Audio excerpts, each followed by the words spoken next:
Make no mistake, the left in America has incited far more political violence than the right. For months, our cities burned, police stations burned, our businesses were shattered, and they said nothing. Or they cheerled for it, and they fundraised for it, and they allowed it to happen in the greatest country in the world. Now, some have cited the metaphor that the president lit the flame. Well, they lit actual flames, actual fires, and we put them out. Expired. There will be order in the House. I yield back.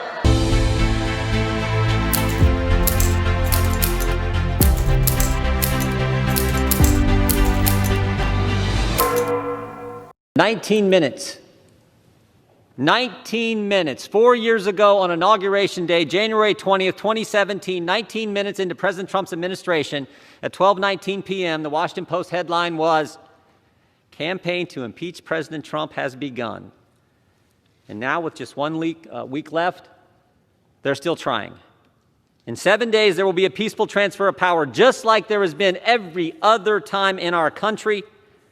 But Democrats are going to impeach President Trump again. This doesn't unite the country.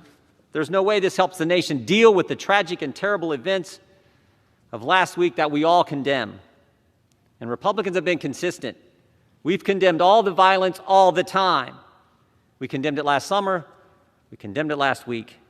We should be focused on bringing the nation together. Instead, Democrats are going to impeach the president for a second time 1 week before he leaves office. Why? It seems to me that impeachment is an itch that doesn't go away with just one scratch. It also seems that President Trump may be most likely to be impeached when he is correct. Before the last presidential impeachment, President Trump rightly pointed out the improper activities of the Biden crime family, and subsequently he's been proven right. And don't think for a moment, Madam Speaker, that we're going to drop that or stop our pursuit for the truth. Before that, we had the Russia hoax, where you had the president rightly making claims that Hillary Clinton and the DNC were colluding with Russians to disorient our democracy. How right he turned out to be. And then we have the 2020 presidential election, where the president correctly pointed out unconstitutional behavior, voting irregularities, and now impeachment again. Why? Politics and the fact that they want to cancel the president. The president who cut taxes, the president who reduced regulations, the president prior to COVID had the greatest economy, lowest unemployment in 50 years, the president who got us out of the Iran deal, put the embassy in Jerusalem, brought hostages home from North Korea, put 3 great justices on the Supreme Court, gave us a new NAFTA agreement, the Abraham Accords, the COVID vaccine, and who built the wall. It's about politics. This is about getting the President of the United States. They spied on his campaign before he was elected. 19 minutes into his presidency, they started the impeachment push.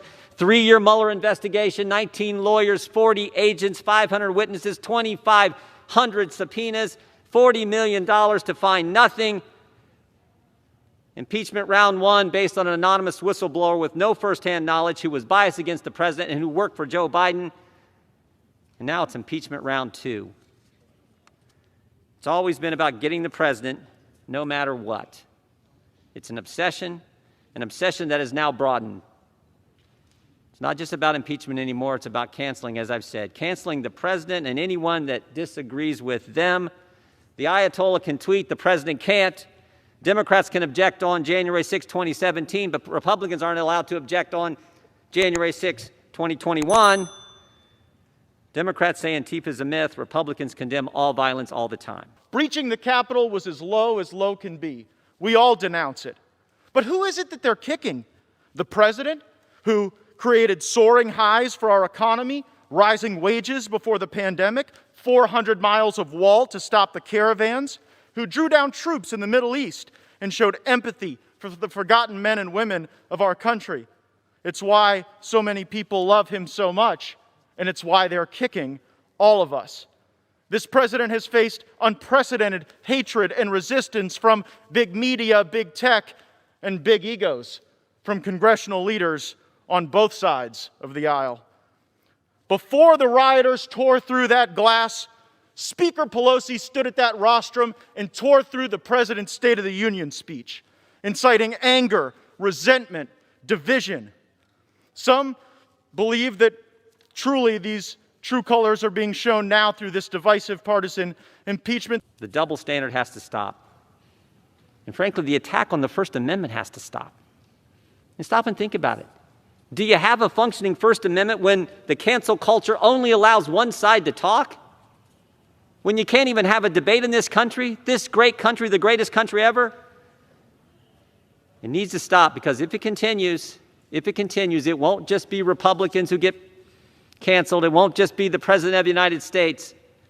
The cancel culture will come for us all. Right. America's a great country, the greatest country ever. It seems to me that we need to think about how great the people of this nation really are. Think about what we've accomplished in the past, and begin to come together as leaders who represent so many great folks across our districts. I hope we defeat this. I hope we can begin to come together and recognize the greatness of the American people and focus on the things they want us to focus on. The Speaker said to us just moments ago, words matter. But apparently those words don't matter when they're uttered by Democrats. When the gentlelady from Massachusetts calls for unrest in the streets. When the gentlelady from California brazenly brags that she called for people to get in the faces of those who serve and support the president. I denounced political violence from all ends of the spectrum, but make no mistake, the left in America has incited far more political violence than the right. For months, our cities burned, police stations burned, our businesses were shattered, and they said nothing.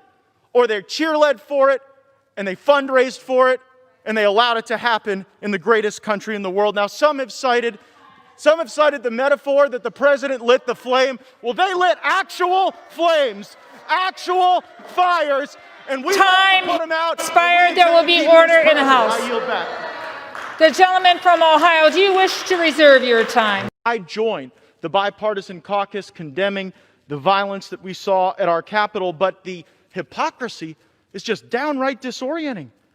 President Trump called for protests that would be peaceful and patriotic. He got labeled a national security threat. Yet the gentlelady from California can call on her supporters to get physical and in the faces of Republicans, and she gets the chairmanship of the Financial Services Committee. Republican members of Congress utilized a process contemplated in the Constitution to offer an objection, and we were labeled seditionists. Democrat members of Congress raised funds for groups attacking our police, burning our cities, destroying our businesses, establishing autonomous zones, and they were celebrated as justice warriors. Wednesday, they called for unity, democracy, and healing. Now, just days later, seeking power and political advantage, the Democrats have reverted to the mean. They've gone back to their natural state, the party of impeachment, removal, and division.